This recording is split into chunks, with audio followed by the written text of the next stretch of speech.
Apart from Rashid Sahib, anyone who wants to ask a question? So there's 2 questions. You have lent him questions? No. Are you sure? Slightly Okay, good. But I have checked with my uncle first. So the job which I do involves borrowing and lending money in the wholesale market to banks and institutions. I obviously pay a lower rate for deposits and lend at a higher rate. Now, the bank for which I work proposes to pay me on a commission basis rather than a straight salary. Would this be un-Islamic in view of the interest? I don't like this at all.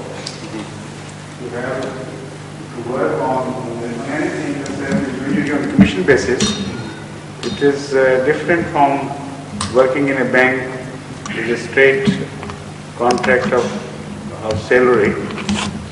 They are 2 different things. You better change this job to a cleaner one. They've offered it either way, whichever way You just go for the clean sale. They don't have anything to do with this usually things. Right. Would that therefore be un-Islamic to take advantage?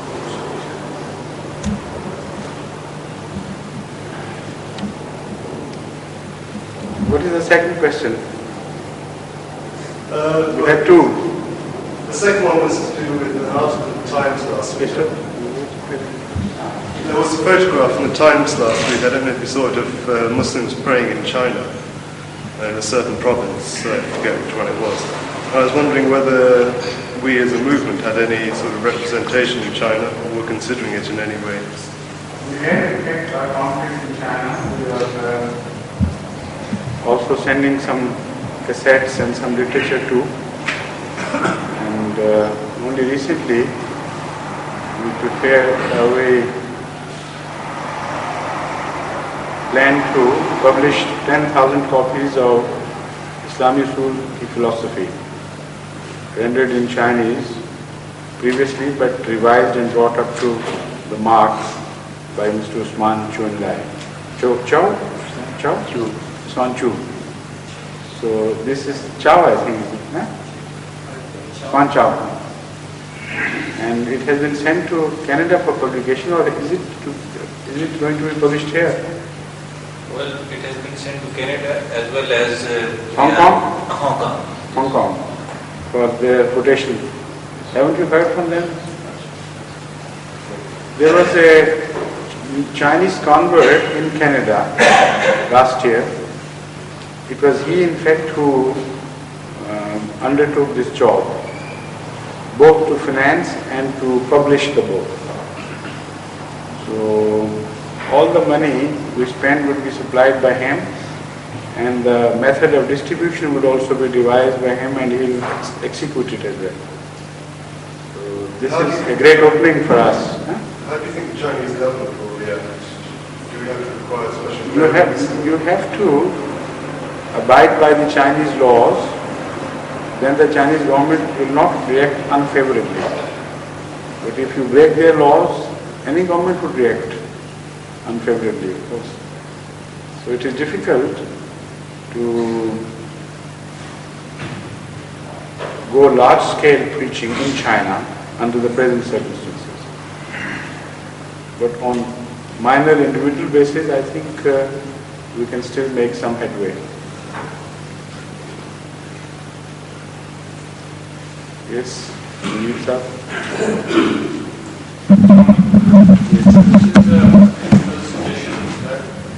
That in near future, United Kingdom will have cable television, and the government has given go ahead to have cable television. And I was watching a documentary yesterday where I find that it will be much cheaper than the ordinary television time to buy. Would Huzur consider availing this opportunity? As I gather, it will be about £1,000 for an hour. But for an hour. And yes, sir. They will be, as I gather, they are short of programs as yet, and they would rather be looking for.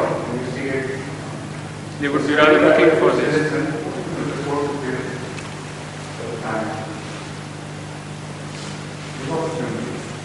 But it is limited, not a wide, country-wide program. Yes, sir, for the moment it's on trial basis. Yes, I read a report on that. That was just a limited affair. Yes, sir, but there is a scope in the near future that it will expand. No, but the price for 1 hour is with relation to this limited scope or the expanded scope. I think it was for the limited for the moment, but as they are experimenting throughout UK at different places. For example, in London, Greater London, there are 4 places or 4 boroughs. You better find out some more details about this, Right, sir. facts and figures, how many people would be listening to this program Right, sir. and in which areas of England. Right, sir. So then we'll decide. Submit this data to Imam Sahib.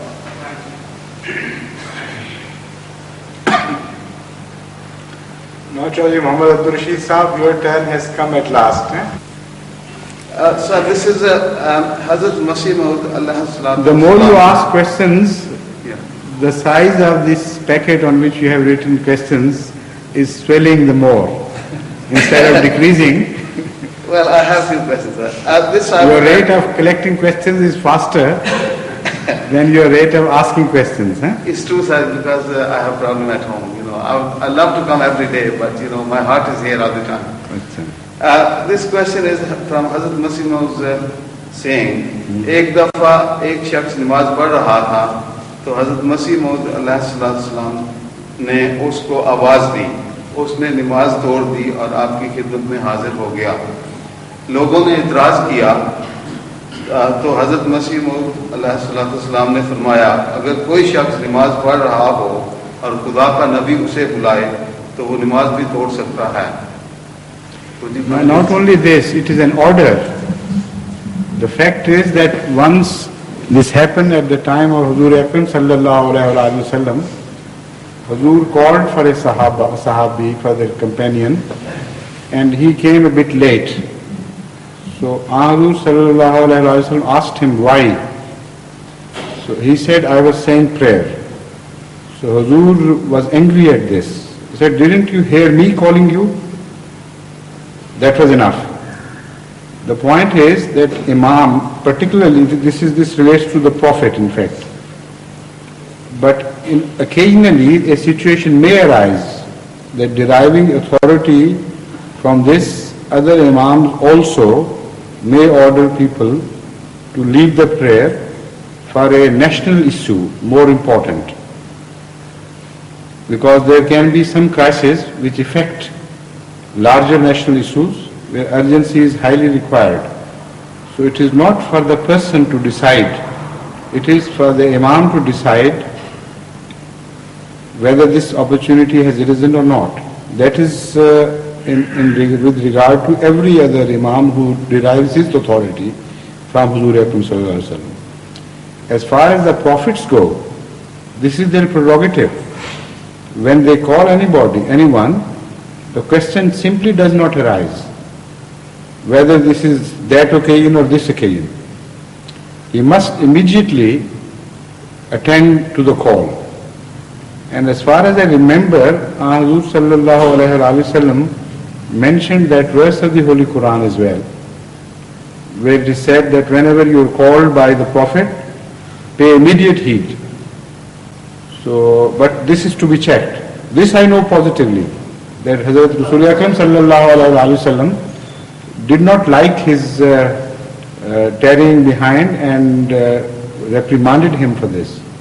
In Surah Anfal, sir, the ayat is Ya ayyuhalladhina amanu istajibu lillahi wa lirrasul idza da'akum lima yuhyikum. I know. But what I mean to say is that as far as I remember, Huzur sallallahu alaihi wasallam also mentioned this verse or some other verse, but this is not positive. So we'll have to investigate further exactly the wording of the tradition. You better, who would do it here? you better write to Hafiz Muzaffar. He would produce that particular hadith. So it is not surprising. Hazrat Masih Maud ﷺ acted exactly as he found Hazur sallallahu alaihi wasallam acting in a certain situation. Because he did not impose his own will. He was just representing Hazur Akram sallallahu alaihi wasallam. You know, a Maulvi, a bigoted, small-minded person may say that it is shirk.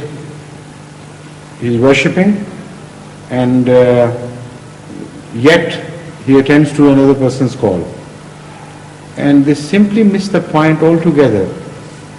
Even at the cry of a child, you are expected to shorten your prayer, even if a wild animal has visited your house. You are expected to leave the prayer and attend to that animal first. And if a mullah is eating food, he is to prefer his food rather than go to the prayer. All these things are not objectionable. But if the Prophet calls and you do not pay attention to that call, they say this is true Islam, and to pay attention to the call of the Imam is against Islam or the unity of God. This is all nonsense. They should understand the essence of things and know that the call of the Imam is not as against Allah. Idolatry is something quite different. It is for the sake of Allah. And to accept the order of the Imam is worship. So it is worship against worship, not worship against the materialism. Islamic concept of prayer and the situations of emergency is very wide and elastic. Within the scope of that concept, you should train yourself. Please. Second question, yes. Again, sir, quote from Hazrat Masih Maud. आपने फरमाया कि अंबिया के इनकार की वजह से दुनिया में अजाब नहीं आता, बल्कि अजाब महज शरारत और फसाद की वजह से आता है. अगर लोग तकवा की जिंदगी बसर करें तो महज अंबिया के इनकार की वजह से इस दुनिया में उन पर अजाब नहीं आ सकता. Very right, yes, this is correct. And then there is one kafara for one qalila. Mahz, have you not read the word mahz? Yes. What does mahz mean? Sin. So that explains your second question. When Hazrat Masih Maud ﷺ has said महज अंबिया के इनकार की वजह से अजाब नहीं आता, that means that because it is not the only reason, but to reject अंबिया is also a reason. It is not ruled out.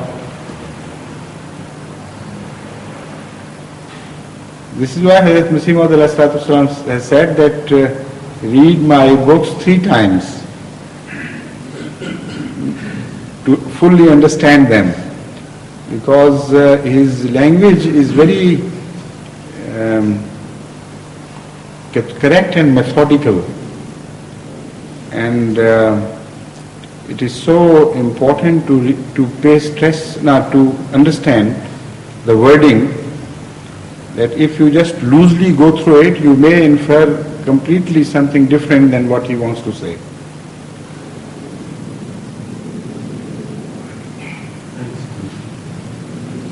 Is that all? No, I have Yes, yes, yes. Just a minute. Dar Sahib has come to help you. Referring to the verse وَلِكُلِّ قَوْمٍ هَادٍ, we had evidence that there had been a prophet in Far East, in China. And we also know that there has been a prophet in Indo-Pakistan subcontinent. And there is no doubt whatsoever there had been a prophet in Persia. Likewise, there have been many prophets in the Middle East.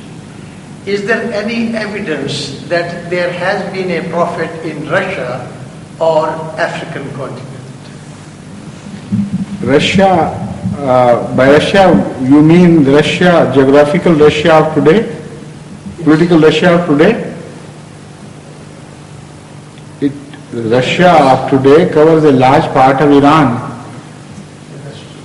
and a large part of China, originally, which belonged to the Mongolians. But in that case, Russia is covered also. Of course. It's for the African continent. Yes. Because European Russia came into being much later. Yes, yes. It was the Asian Russia, in fact, which ruled the whole of the Russian country. Later on, there was a Norwegian tribe, or I think it was Norwegian or Danish, perhaps Norwegian, which under King Rutsi attacked the Western European Russia and conquered it. And some people say that Rus is after his name. His name was Rutsi. So this is why ultimately it became Russi and Russia. But whatever the reason be, he is the original empire builder as far as Europe is concerned. And even after his death, for a long time, during his dynasty, they used to pay tribute to the Khwanin of Asia. In fact, it was held under Mongolian sway even after European Russia had come into being. And it was after many generations from them that ultimately they threw the yoke of Eastern Empire and became independent entirely.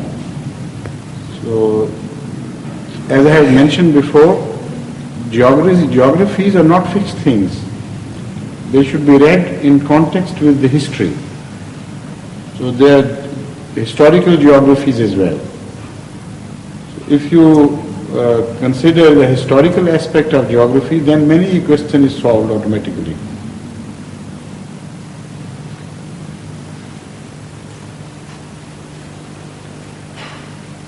Any other question, please? Sorry, Muhammad Abdul Rashid Sahab. This question has the three parts. I was reading Tafsir Kabir, sir. I want understanding of these. इस्लामी अहकाम के मुताबिक रोटी कपड़ा मुहैया करना हुकूमत का फर्ज नहीं. That's first basic. इस्लामी अहकाम के मुताबिक रोटी कपड़ा मुहैया करना हुकूमत का फर्ज नहीं है. I see. हुकूमत का फर्ज है. Sorry, I read wrong line. This is exactly what I wanted to tell you. Yeah. That there must be some misprint. Yeah, no, sorry, I've read wrong, sir. And second bit is, इस्लाम ने दुनिया में माली मुसावात कायम करने का हुक्म नहीं दिया. Now this is Mali Musawat, in what sense? Read the full passage. इस्लाम ने दुनिया में No, this you have already read. I'll explain. I know what you mean, what Hazur Muslim Maud meant. The fact is that there are two aspects. One needs, and one the manner people are permitted to earn, and the limitations imposed upon the earnings. As far as the earning is concerned, there is no injunction of the Holy Quran or of the tradition of Huzur Akram Sallallahu Alaihi Wasallam which prohibits private interfere, or individual enterprise, private enterprise and individual enterprise. And there is no limitation imposed upon what an individual may earn. So in that sense, there is no mali musawat. As far as your capabilities to earn are concerned, you can earn as much as you please. And perforce your money will not be taken and distributed to others, nor your means will be appropriated. But there are certain injunctions of the Holy Quran and of interpretation of those injunctions in the traditions of Huzur Akram Sallallahu Alaihi Wasallam through which we understand that there are very strong fixed rules of ethics and morality applicable to the economic system of Islam. You are permitted to do this and not that, do that and not this, and so on and so forth. So those limitations which we find in Islam by way of earning are imposed on the manner of earning. You can earn in this way and not in that way. And this system of moral imposition is found nowhere in the world in any other system. There are very strict moral obligations which have to be fulfilled by anyone who wants to earn. And so much so that people think that it is an interference in their liberty. And this question has been raised even before. When Hazrat Shuaib started preaching to the people and he gave them an economic concept of economic morality, this is exactly the allegation raised against them, that who are you to interfere in our financial system and in our personal liberty to earn our money as we please. So the Holy Quran is very strict on this. If you follow this plus the general principles laid down concerning the economic system of Islam, then these huge cartels cannot develop at all. Then also you should read it in connection with the system of zakat. It stands quite distinctly apart from the system of banking.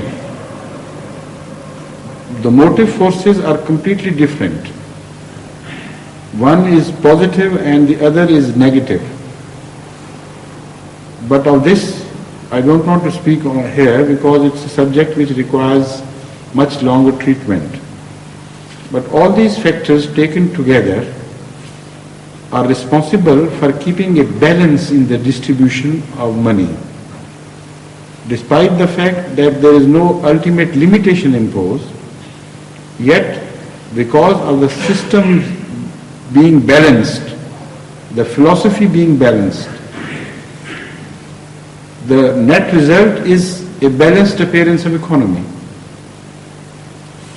So this is what Hazrat Musleh Maud wants to say, that in the name of equality, you cannot distribute wealth equally and among all the members of a state. But on the other hand, their basic and fundamental rights are established. No one would be permitted to fall below this basic standard. And in that basic standard, roti, kapda and makan and libas, these four things are covered. Bread, clothing and shelter and roti, kapda and makan and there are three things, I'm sorry. Covering three things, they are covered basically. But also there is a very clear indication that in Islamic society, man should be given an opportunity to develop his capabilities to the maximum. So that is the fourth point which comes into play, which is not defined, but it is the responsibility of the state that if anyone has higher capabilities and less means available to develop those capabilities, it is the responsibility of the state to provide him with means so that the gifts of Allah are not wasted. That is inferred from other verses of the Holy Quran. So these four things make the whole, not the whole, but the fundamental economic concept as far as the spending is concerned on behalf of the state. The state is responsible for food, for shelter, for clothing, that is the minimum. And also for developing the individual capabilities. Now, if the individual earning, on the one hand, acquires a volume which leaves the state poorer to the extent that the state cannot fulfill the basic requirements of its citizens, then the state is given a right to interfere in the individual earnings only to the extent that the basic fundamental rights of the people, of the citizen, are fulfilled. That is why at certain times, Ahmad sallallahu alayhi wa sallam is known to have collected the entire properties of the people and redistributed them equally among all. Now that was an exceptional decision during a crisis, when if Hazur Akram sallallahu alayhi wa sallam had not done it, some might have had some superfluous food with them, or things, whatever they were, and some might have been left to starve. So that is to say, a situation had arisen in his time where the fundamental requirements of the people had demanded this equal distribution. So then he ordered everybody should pool whatever he has. And when everything was pooled, then he redistributed equally. So some people infer from that communism, the seed of communism was sown. It is totally wrong, because when that situation was over and he returned to normalcy, then he never did it. The principle which has to be understood, and it's a very important principle to understand the actions of Ahmad sallallahu alaihi wasallam, is this: that if he has deviated from his past practices and adopted a new method,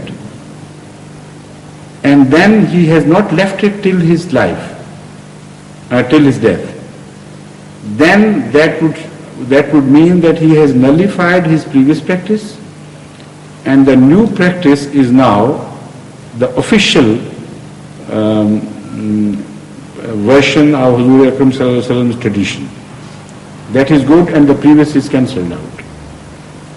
But if for a situation temporarily he deviates from his past practice and then returns again to the past practice after that situation is over, then this inference cannot be drawn. Then the inference would be that that action remained limited to a certain situation, and during the normal course, his previous action was as good as, is to be held good.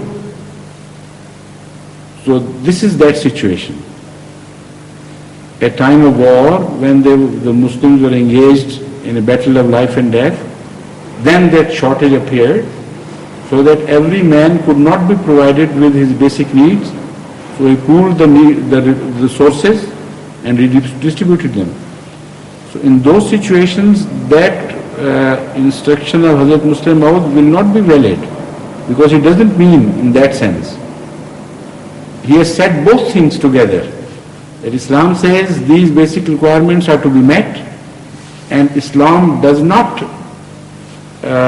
conceal a system or instructs you to behave in a manner that the whole wealth should be equally distributed. This is the meaning. Is it clear? Yes. I hope so. Little question on this. There used to be practice of Baitul Mal once upon a time. Is it possible to have that practice in a true Islamic state? Again, sir? They are having the national treasury, and the exchequer is the Baitul Mal. Every Muslim state, like any other state, has a national treasury, haven't they? And their own exchequers of the government. So they are the Baitul Mal. Not purely the way... No, but then if you want the pure Baitul Mal, that you can find in Rabwa. There we have a Nazir Baitul Mal and a pure Islamic Baitul Mal. Haven't we? Third question, third part of the question. In the Holy Quran, Allah Ta'ala has said in Surah Baqarah, وَيَسَلُونَكَ مَاذَا يُنْفِقُونَ قُلِ الْعَفْوَ. Could you kindly explain? In fact, I have partially explained it. The fact is that the basic requirements cannot be taken by the state. And the maximum that Islam allows you to spend in the way of Allah, in the path of Allah, is what is left over from the basic requirements. So you are not permitted to pay your chanda to the extent that you starve your family or do not look after their fundamental requirements. So Islam says, Kulil afu, whatever is left over from your basic requirements, that is the limitation. Up to that you can spend, but not beyond.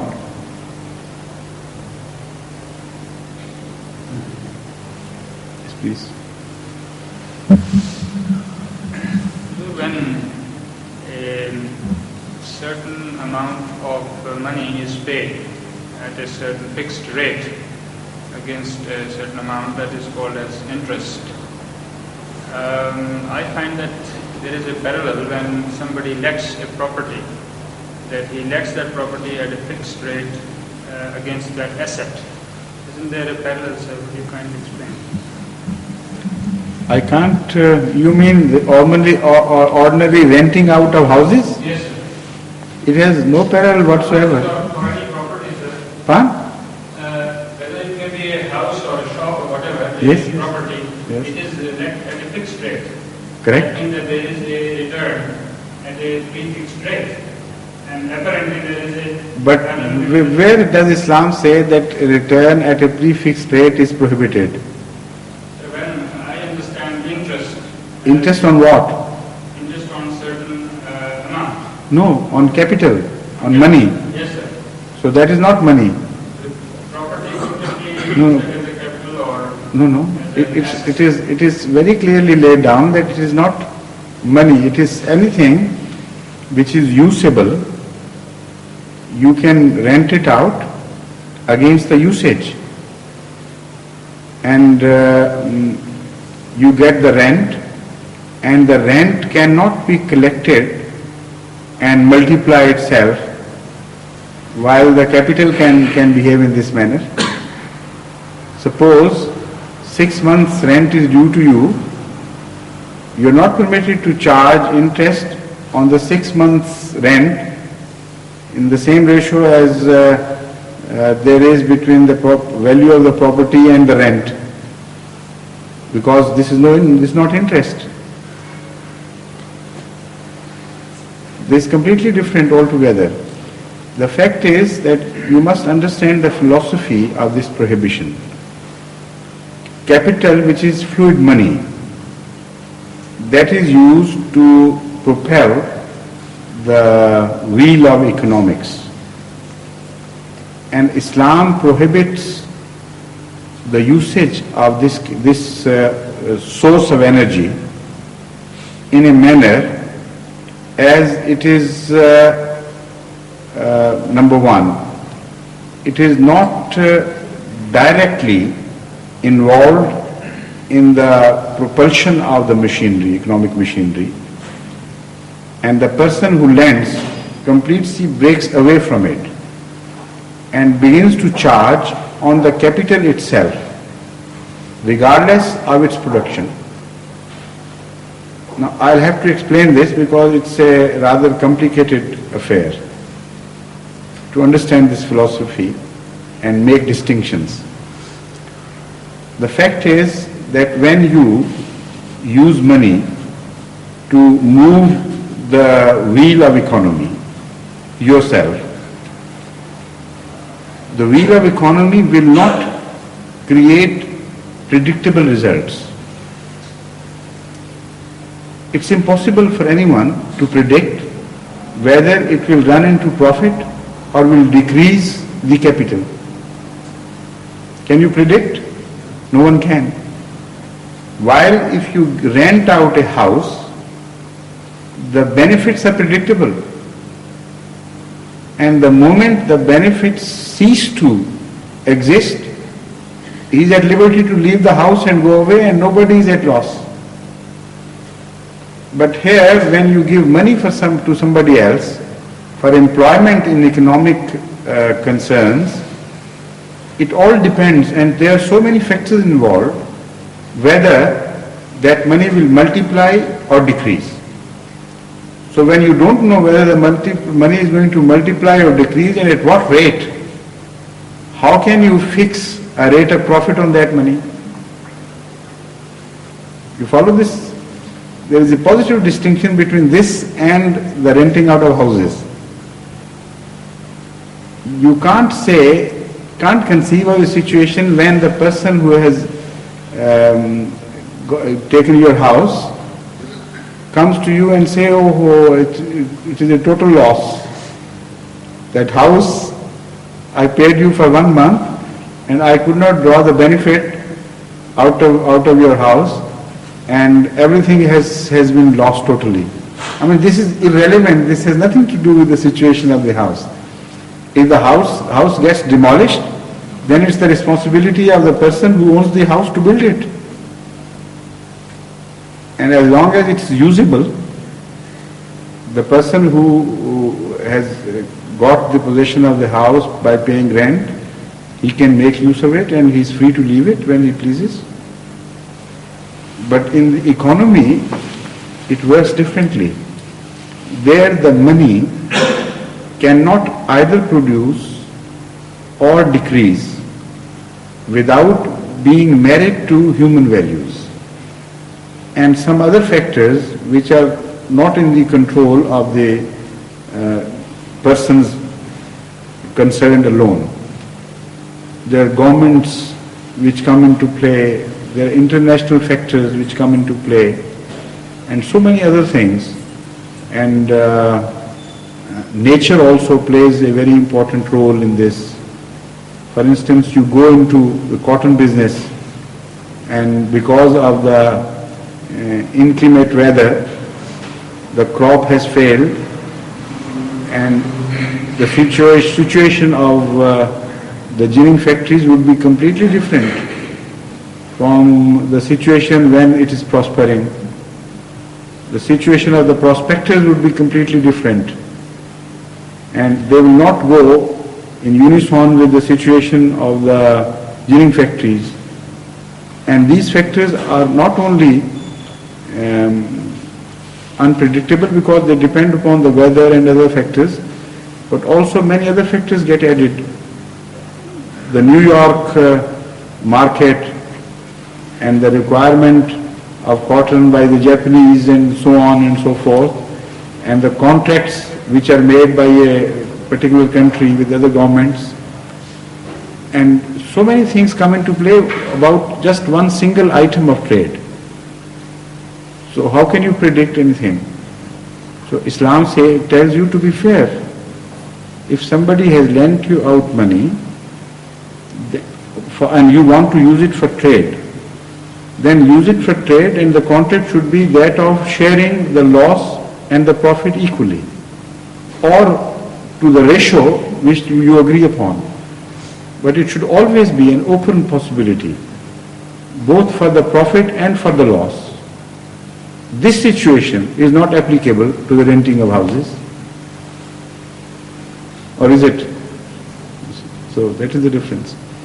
Secondly, Islam wants to promote a completely different system Islam wants to discourage the concept that money by itself increases. On the contrary, Islam wants to create the concept that money by itself decreases with the passage of time. So 2.5% deduction from your capital annually is the message to you that money by itself decreases in value. If you don't increase it at a faster rate, then it decreases.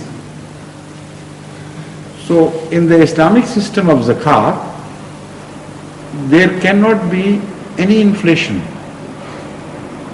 Inflation goes hand in hand with the banking system. The interest rates and all these factors cause inflations.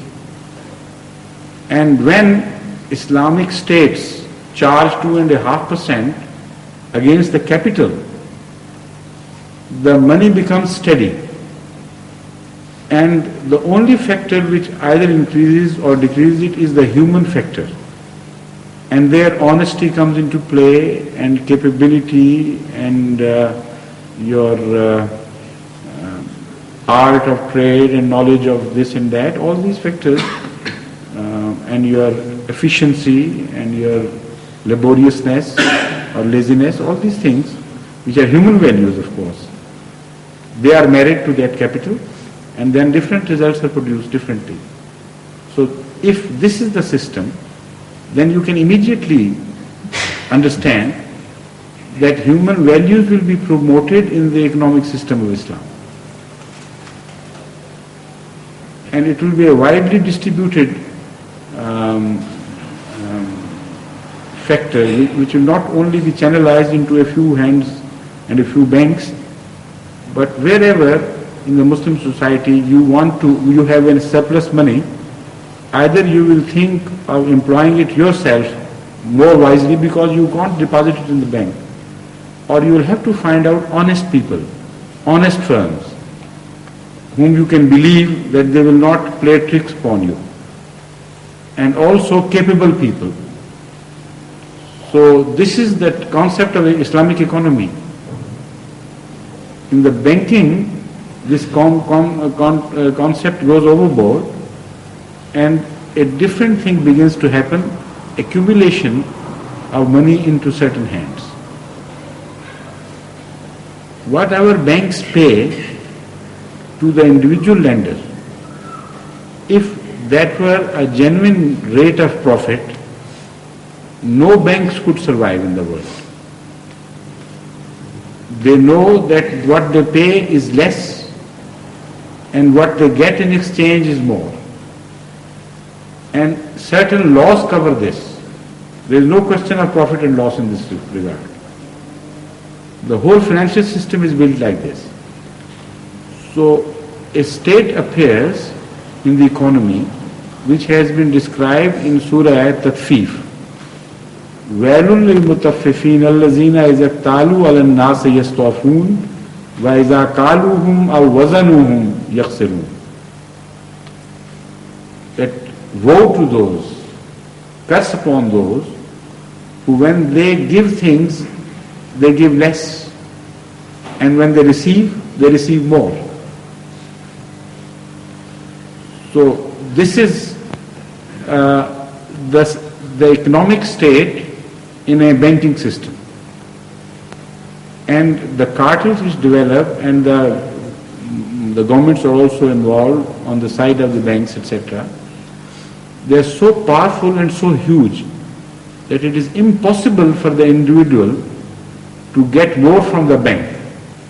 It will always be the bank which gets more from the individual. And apparent benefits are also frauds of various nature which can be exploited after closer analysis. The net result is, and that is what we know positively, that whatever they do, whether they apparently help or do not help, this fact is 100% correct, that because of the banking system, money gets accumulated in fewer hands. And the governments which are richer by this system, they become still richer at the expenses of smaller countries. So So in certain countries, individuals become richer out of all proportion, so that ultimately a time reaches where the individual cannot run out of their clutches. And also the governments become richer as against poor countries, until the state reaches where the whole thing's toppled down. Build a castle from the sand, like children do. It can be raised to a certain height, but not beyond. So it all depends on on many factors. For instance, cohesiveness of the material, the internal strength of the material, the design of the building and all that. But there are always limitations.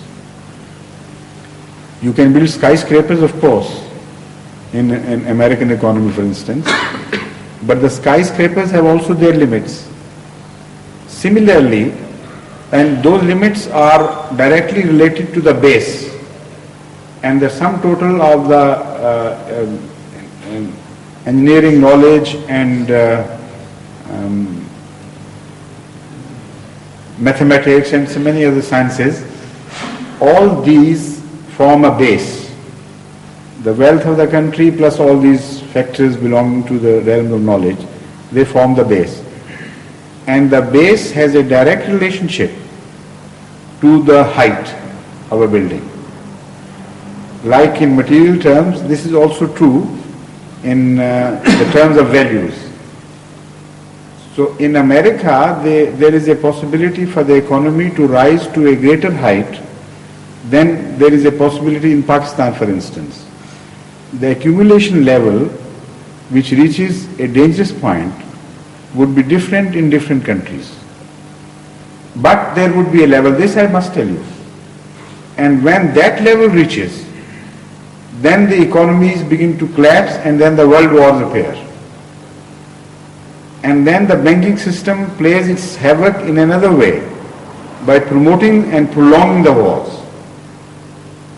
So this is the nutshell, in nutshell, the analysis of the Western economy, system of economy. But in Islamic system of economy, these things cannot happen. But where is it in practice? That is the point.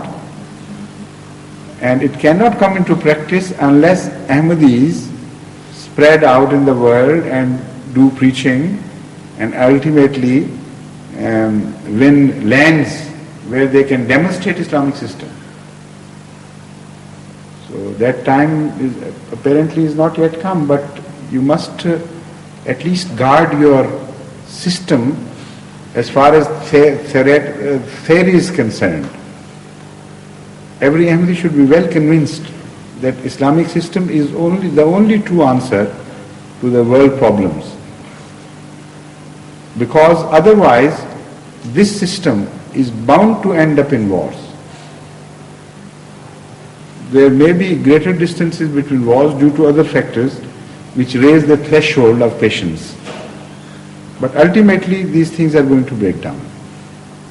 And this is why Islam, in the Holy Quran, in connection with this system of banking and usury and interest, whatever name you give it, gives this clear manifest warning to the whole mankind. That if you are not prepared to leave this system, then get prepared for a war with Allah and His Messenger. بِحَرْبٍ مِّنَ اللَّهِ وَرَسُولِهِ. What is the full verse? Full verse? فَازَنُوا بِحَرْبٍ مِّنَ اللَّهِ وَرَسُولِهِ. The first part of the verse relates to this, exactly this question. So the inference I am drawing, although it is drawn from the recent history of the world and relationship of the economic system with the factors which generate wars, but the Holy Quran has reached the same conclusion by way of a prediction. Allah has warned humanity that either leave this system or get prepared for a war with Allah and His Messenger. what does this mean for Allah and His Messenger? To go into war with Allah means that Allah will create situations where all your achievements will be destroyed and you will be defeated. And you are waging war against nature, what Allah has created. And that will end up into a war waged against you. Because this is the chronic usage. Whenever you try to do something to Allah, according to the Holy Quran, it kicks back and is returned to you in the same coins. يُخَادِعُونَ اللَّهَ وَالَّذِينَ آمَنُوا وَمَا يَخْدَعُونَ إِلَّا أَنفُسَهُمْ أَلَا أَنَّهُمْ هُمُ السُّفَهَاءُ. So all they do to Allah and His followers is turned back exactly in the same form. So when it is said, be prepared for a war with Allah, that means a war will be the outcome. And the natural forces by Allah means the forces at Allah's command. The natural forces would be responsible for a war waged against you. That is the prediction. And Hazrat Muslim Maud, in some of his books, I don't remember the name, has also clearly laid down that the banking system is the one single factor most important leading to world wars. So unless that financial system is rectified, you cannot talk of peace.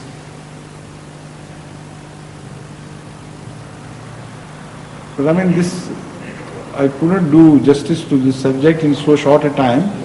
It's a very wide subject, and during my answer, other things kept cropping up, that this should also be attended. There are so many factors to this question which should be treated independently, in fact.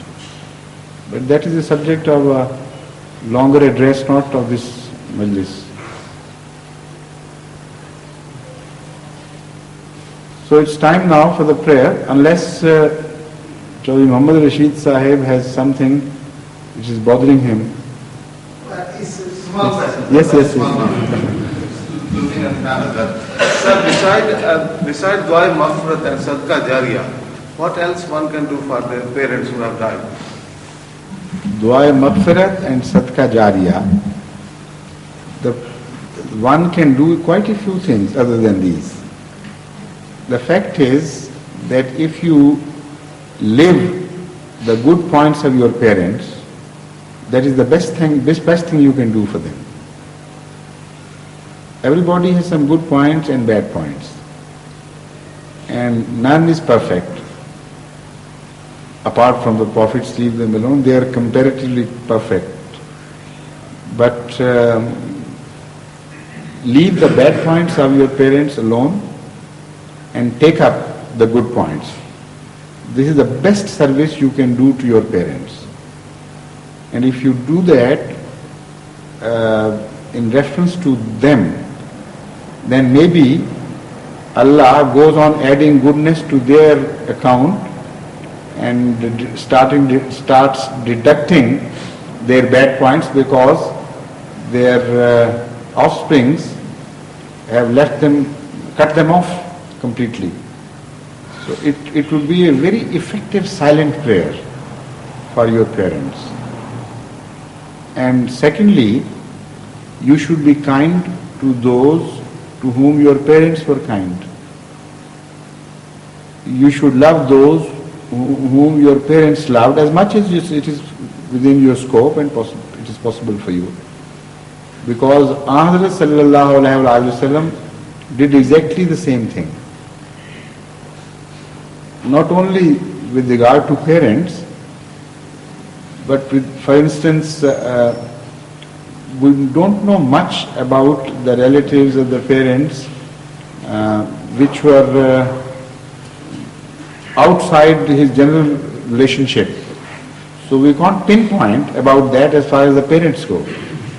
Because it was one family and he was kind to his own family, and Ita Zil Qurba is mentioned so many times in the Holy Quran. But I can infer from a different place. There are two opportunities. One, his relationship to his Dai, Hazrat Sayyida Halima. He was very kind to her relations. Whoever related to her, he was kind to. And similarly to Hazrat Khadija's sister and relatives and those who were friends, Hazrat Sallallahu Alaihi Wasallam never forgot them and was very kind to them. So this is something else you can do for your parents. And also, if you remember their good points, whereby they could be remembered in prayers not only by you, but by others as well. To speak in good terms of your dead parents to others so that it excites their emotions in their favor and they also start praying for them. That is also very good of service to your parents. So offhand I can tell you these three means of paying back what you received from your parents. Now the azan please.